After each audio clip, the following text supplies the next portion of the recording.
Alright, end of day 9. It's color sand day. I'm starting to put things. I've color sanded all of this here, down there, that door, whole front of the car, starting to kind of polish and put all of the bright work back on.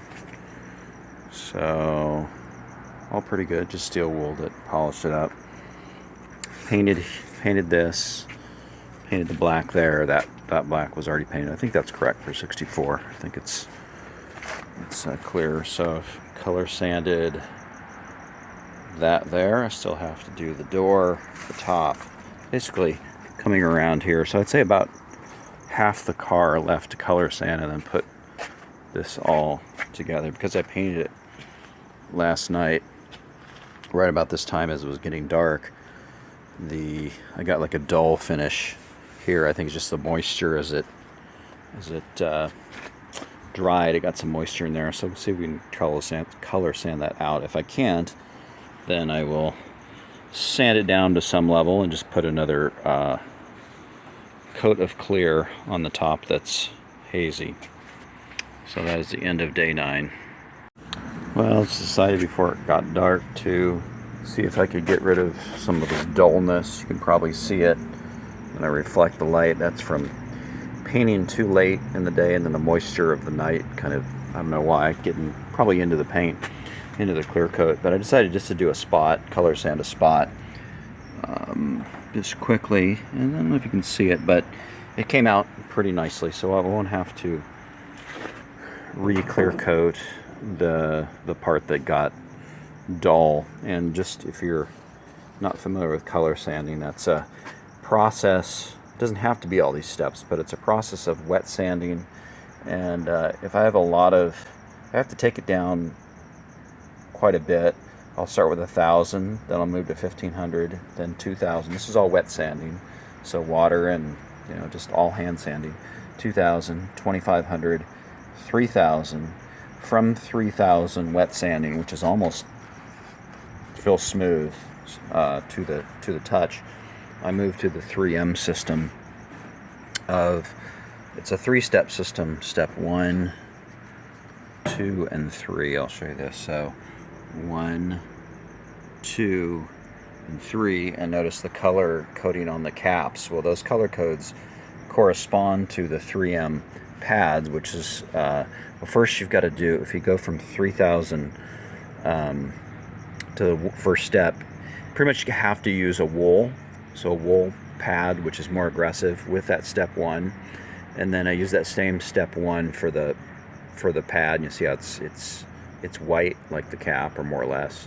And then step 2, and this is just a step, gets finer and finer and finer until you get to you can see this goes to step 2, dark pad, dark that. If you could feel it, you'd feel it getting softer. And the final step is almost like a lotion. It's step 3 of the 3M system, and it's blue. It's hard to see in this light, but it's blue like the cap there, and it's very, very soft. It's almost like silk.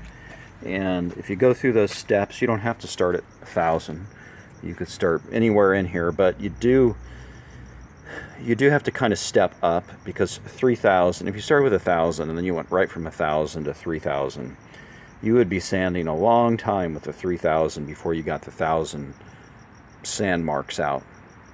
So you just have to be patient. I just step it up, and each higher step is getting the scratch marks, or the sanding scratches, from the previous step out, until you get to 3,000. It really, there is finer grit than this, but it's really, I don't know what the grit of this equivalent is, but it's probably 4,000 or something, or 5,000. But that's how I step it up. And I have, for all these pads here, I use just a Harbor Freight, a rotary polisher, but 3M makes a little clip attachment that, like a quick disconnect, it clips into there, and then these are double-sided, which is really nice.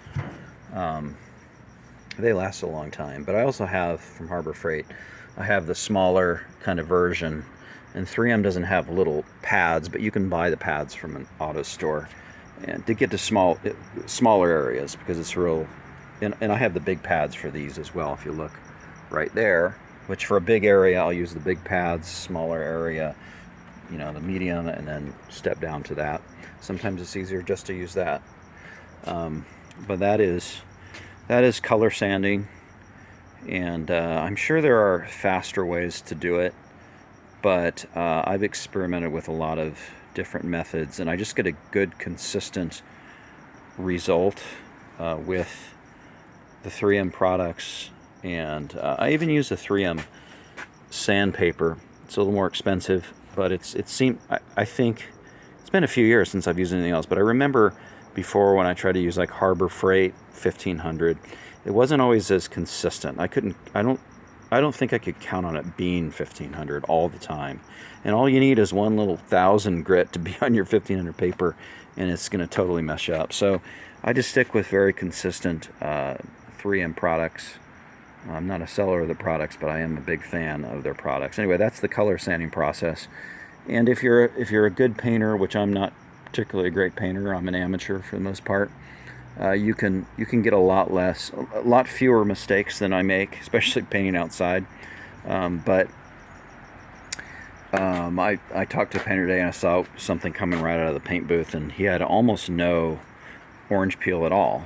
And sometimes my panels have no orange peel, and then a minute later they've got a lot of orange peel. But so I have to do a lot of paint correction, which, you know, I guess is good because it makes me do more of it and get better at it. But you know, if I painted a car and I had very little orange peel, like the car I saw today, the guy I just painted, it was a 66 Bug. Probably could have just started with 3000 and just knock it down, or maybe 2500, and just knock it down, you know, really quickly. You wouldn't have to really be aggressive with 1000 and going up. So the better painter you are, the less work you're going to have to do, obviously, on correction and color sanding. I think for really great results, for the best results, you've always got to color sand to some level. I haven't seen a perfect spray. There's always some orange peel. So if you want it to be like glass, then you have to learn the color sanding process.